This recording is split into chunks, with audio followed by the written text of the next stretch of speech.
Let's solve some homework exercises from section 11.3. Let's begin with number 1. Determine whether the following problems involve a permutation or combination.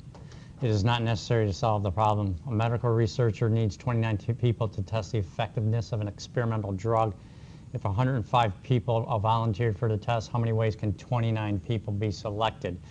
Now, in this case, the question you ask in terms of using whether it's a permutation or combination is combination order does not matter, and for a permutation order does matter. Okay, now again, there's only going to be so many that are selected, but order does matter for a permutation. For a combination, it does not matter. In this case, 29 people, whether you're picked first, second, third, fourth, or 29th, you're going to be given the same experimental drug, right? So whenever you're picked, whoever is selected, they're going to get the same experimental drug. So the order does not matter. Okay, so that means order does not matter. It is definitely a combination. Okay, you get the same selections, get the same amount or same drug or whatever. There's no difference between them orders. Then it is a combination.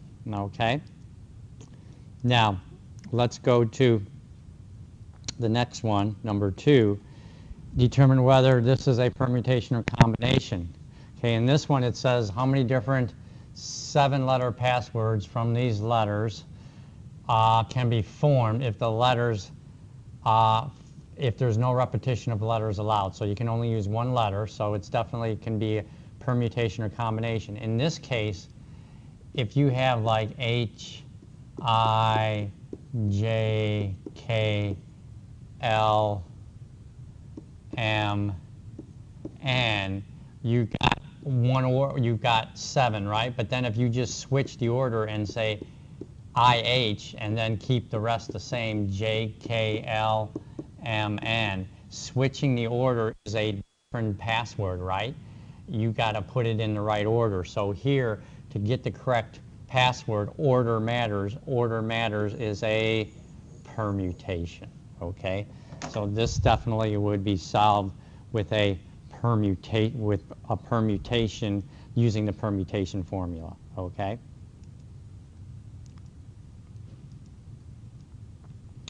All right, now this is 8C3.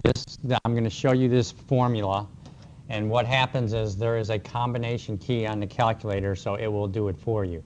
Now, 8, the capital C is understood for a combination. If it's a capital P, then it stands for permutation. So this is a combination. If it was 8P3, capital P, then that would be a permutation. Permutation. Okay?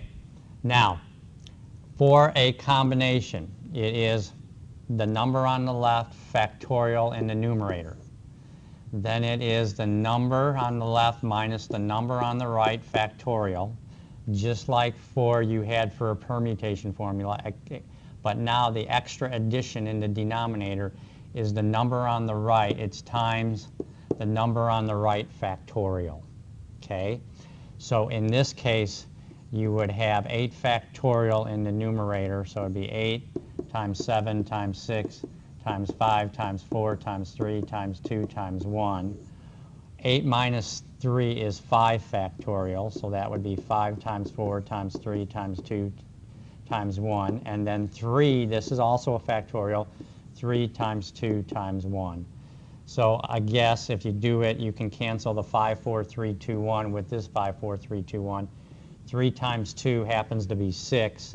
6 cancels with that 6, so we're only left with 8 times 7. Only 1's in the denominator, so it's 56.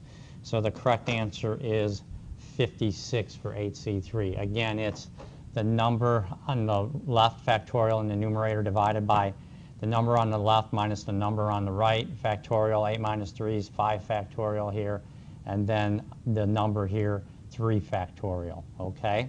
So that's the formula that you use. Now, okay, let's put in the correct answer, then I'll show you how to use the calculator for the combination formula. So doing it by hand, we got what? 56, which is indeed the correct order. Now on the calculator, okay, you put in the number on the left, which is 8. You go to the math key, okay, very similar to the permutation one. You go over three arrows, and you're in the main menu, and the main menu goes from highlighting math to PRB. So when PRB is highlighted, then you can go ahead and hit, or I'm sorry, PRB is highlighted. You get this menu. NCR is number 3, right? NCR stands for combination. So you go down to number 3 or hit number 3. There it is. So you're doing the combination. You put the number on the right, which is 3, and then it'll automatically use that formula that I showed you, pencil and paper, to get the correct answer. It doesn't show you step by step, but it just gives you the answer, which is all you need. And there it is, 56, the same answer we got by using pencil and paper. Okay? Very good. All right. Number 4, okay, 9C9. Okay, again, using the formula, 9C9 is going to be 9 factorial, and then 9 minus 9 factorial times 9 factorial, which is 9 factorial divided by 0 factorial times 9 factorial. 9 factorial, 9, 8, 7, 6, 5, 4, 3, 2, 1, cancels with this 9 factorial. 0 factorial is actually 1. So we just get a factor of 1 over 1, which is equal to 1. Now this makes sense because how many different ways can you pick from a total of 9? You select all 9 and order doesn't matter. So when you select all 9, order doesn't matter. There's only one way to grab all 9, right? So it makes sense that the answer is indeed equal to 1 because the order does not matter. If it was a permutation, then it would be 9 factorial because order matters. But order does not matter. Again, so it would just be 1. And now again on the calculator you can do what? 9, and then the math key, and then the right arrow 3 times to highlight PRB, and then select NCR, which is number 3, and then we're selecting 9. We're selecting all 9 from a total of 9, and there's our answer, which is 1. All right, very good. Number 5. Okay, an election ballot asks voters to select city commissioners from a group of 22 candidates. How many ways can this, oh, I'm sorry, I missed a key word here. An election ballot asks voters to select 6 city commissioners from a group of 22. How many ways can this be done? Now, whether you're picked first, second, third, or sixth, you're just going to be a city commissioner. So order does not matter. Like if you were a president, vice president, secretary, then order would matter, it'd be a permutation. But 6 commissioners, same job, order does not matter, so it's a combination. So we use C for combination. The total number to work with is 22. The number on the right is how many we're selecting, which is 6. So 22C6 is 22 factorial divided by 22 minus 6 factorial divided by 6 factorial. Again, if you don't have the combination key, you're going to have to work it out. It's going to take you a little bit longer. All right, you got 22 factorial, which is 22 times 21 times 20 times 19 times 18 times 17, and then times 16 factorial. And then 22 minus 6 is 16, right? So then that's your 16 factorial. And then 6 factorial will be 6 times 5 times 4 times 3 times 2 times 1. These will cancel, so you'll have to multiply this together, multiply all these, and then take this numerator divided by that product. Okay, fortunately, the calculator we can use it. It'll be a lot faster, especially with these big numbers. So we can simply go ahead and do 22. We know it's total of 22, math, and then go over to PRV.